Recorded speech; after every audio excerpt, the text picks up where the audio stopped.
On disait le premier cas, on éteint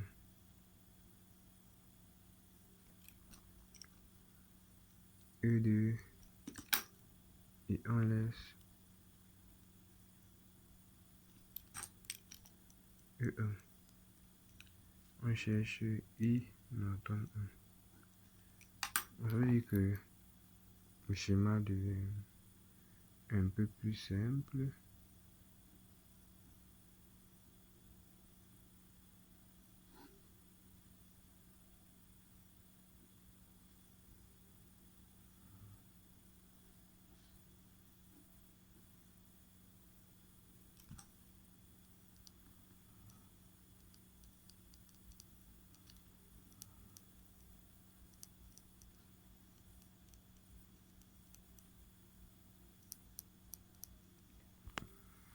Voilà. On voit que les deux résistances ici-là sont en parallèle. Donc on va prendre un R équivalent 1 qui est égal à R2 plus R2 donne 2 R2. Donc on aura ça.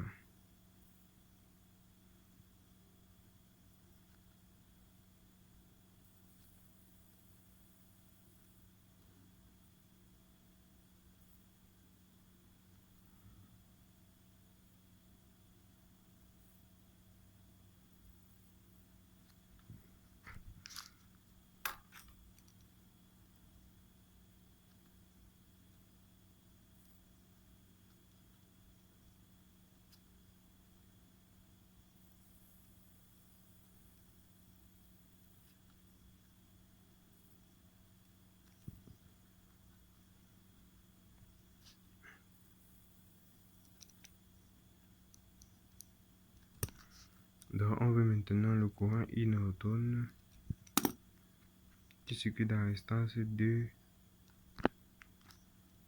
sont parallèles. Excusez.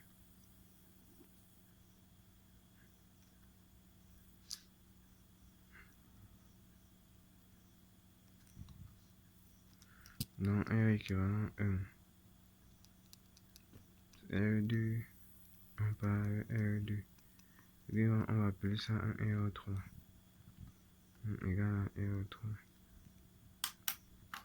Donc on va chercher le courant ici. Grand I. Sachant que I égale à I1 plus I Norton. On s'est affronté à ce genre d'expression. Pour ce fait, on trouve I et après on applique le diviseur de courant pour trouver le courant aux bornes d'une des résistances. Et par chance, on a le courant I Norton. Celui-ci. Donc, on cherche I en faisant quoi?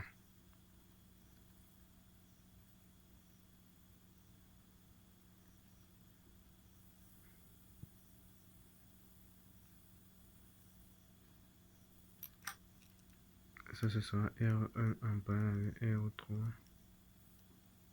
On garde la R1. Sachant que là, maintenant, c'est le courant I.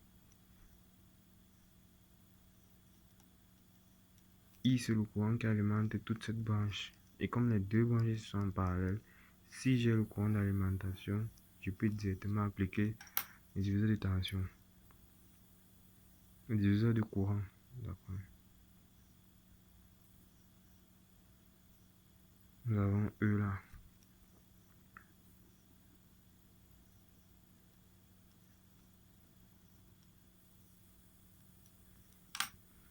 On veut le courant I.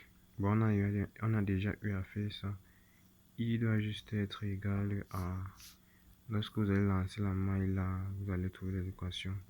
Et par la suite, I doit être égal à E divisé par R1 en parallèle avec R2 plus R1.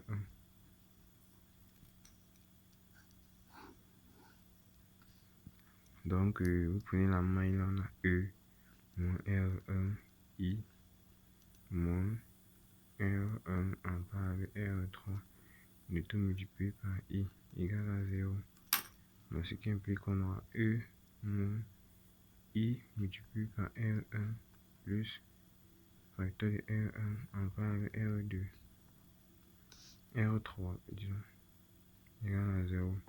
Ce qui implique qu'on aura E égale à I fois R1 plus R1 en part avec R3. Ce qui implique qu'on aura I égale à E divisé par R1 plus R1 en part avec R3. Quel est le résultat qu'on a trouvé ici?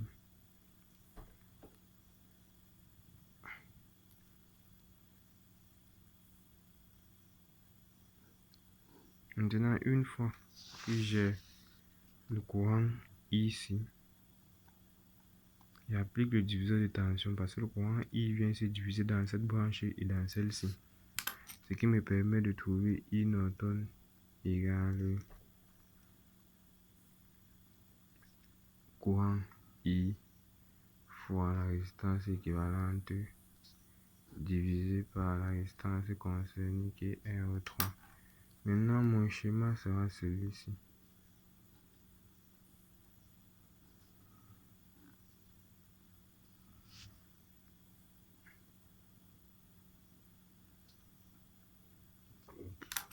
Qui alimente R1, R3. Il y a I Norton, il y a I1, il y a I. Donc, voici le nœud. La loi des nœuds donne toujours I égale à I1 plus I Norton.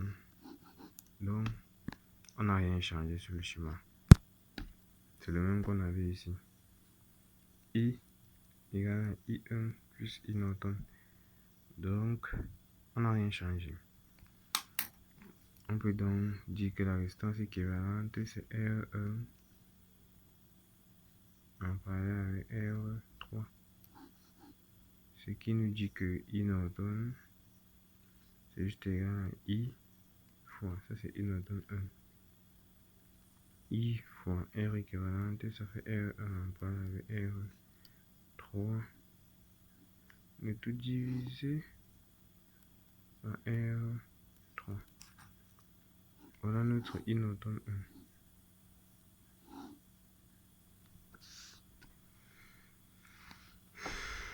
1. À présent, nous passons au deuxième cas.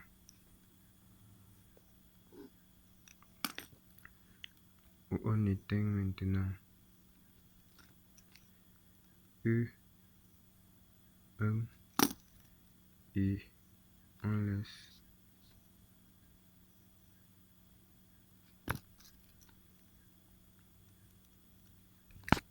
E2. Le schéma devient celui-ci.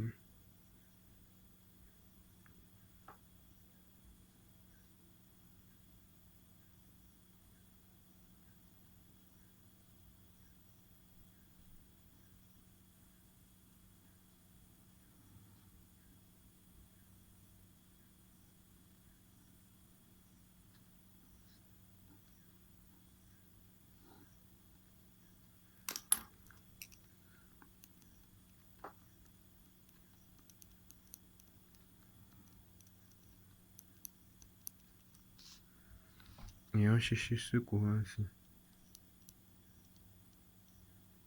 Le sens de ce courant change. Pourquoi? Parce que ici, c'est maintenant I E2 qui impose son sens de courant. Il y a une source de puissance qui impose le sens de courant. C'est ce courant-là qui vient, il se divise lorsqu'il touche le nœud-ci. Un I Norton 2 et un I1. Or, dans le cas-ci, I Norton venait de ce sens. Dans ce sens, il rentre. Ça venait de ce sens parce que c'est E1 qui imposait le sens du courant. Donc, c'est ça que je disais, il faut faire attention aux flèches. Ok, on va suivre le même raisonnement en posant juste R équivalent 1 égale à R1 en parallèle avec R1. Ce qu'on va appeler la R4. En faisant ça, le schéma devient réduit.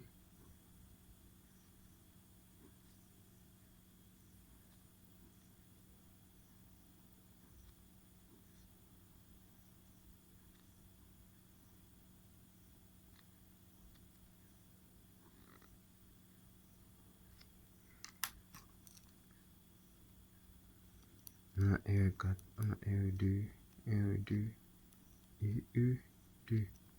I Norton 2. Bon, on revient à ce qu'on avait déjà fait. Donc, on trouve le courant I ici. Après, on a un schéma comme ceci qui va alimenter R2 et R4.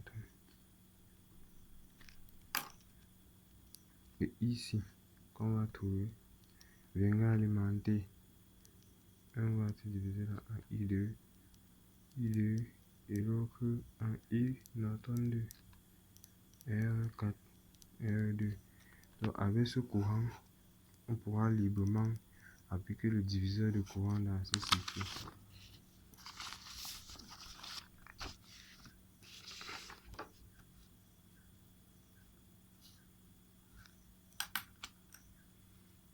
Donc, je remets le schéma là.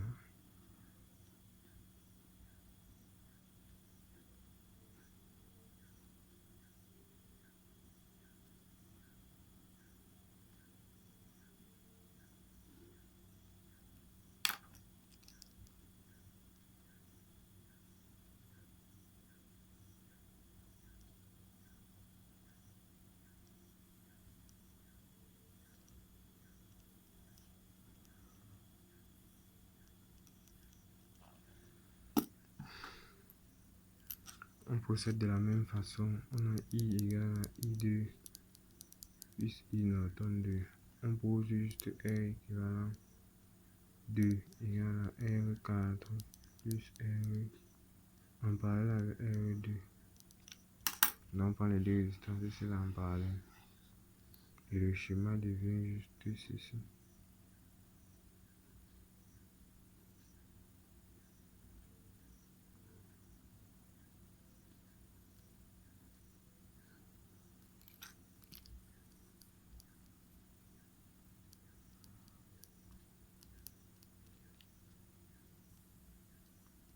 Voici le courant I qu'on cherche.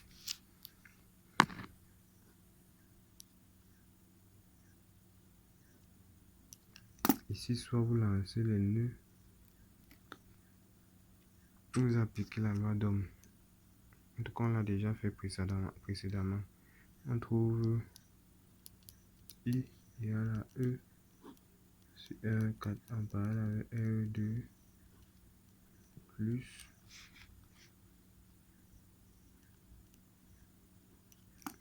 celui qui ne trouve pas vient en commentaire. Une fois qu'on a ça, on revient sur le schéma ici. On a I. On a deux branches en parallèle. On peut directement appliquer le diviseur de courant. Donc, on a I.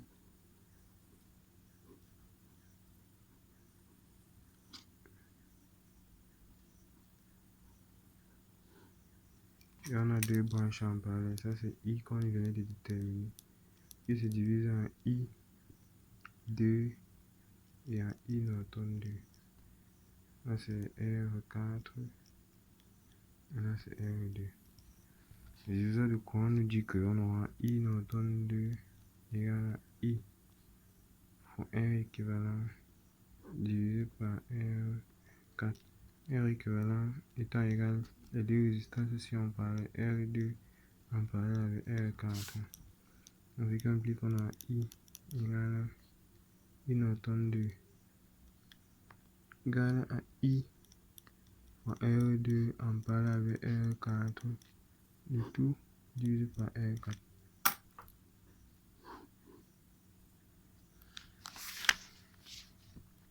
Maintenant pour le I Norton final, c'est être égal à la valeur absolue de I Norton 1 moins le I Norton 2.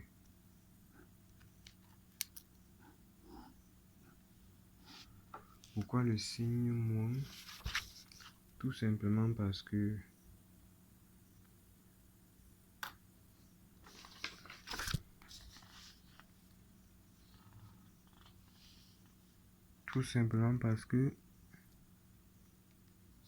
lorsque je court-circuite la charge ici, le courant, la source de tension E1 va produire un courant I qui va se diviser là en I Norton. On va appeler celui-ci I Norton 1 et E2 lui va produire sa part de courant I' qui va se diviser en I'2 et une autre partie va venir là, I Norton 2.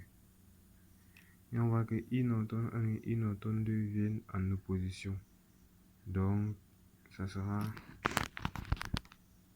une différence et non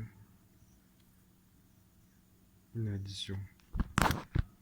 Donc, on a deux nœuds A et B.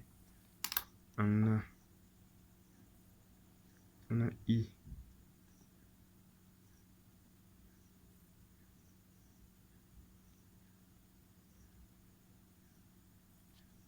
Et en B, on a I'.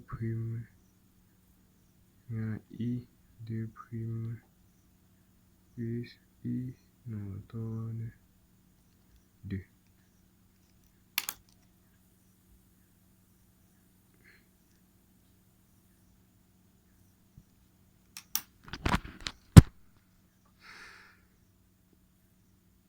Voilà, nous sommes arrivés à la fin de cette vidéo. Pour ceux qui ont des préoccupations, des incompréhensions, abonnez-vous, likez et venez en commentaire.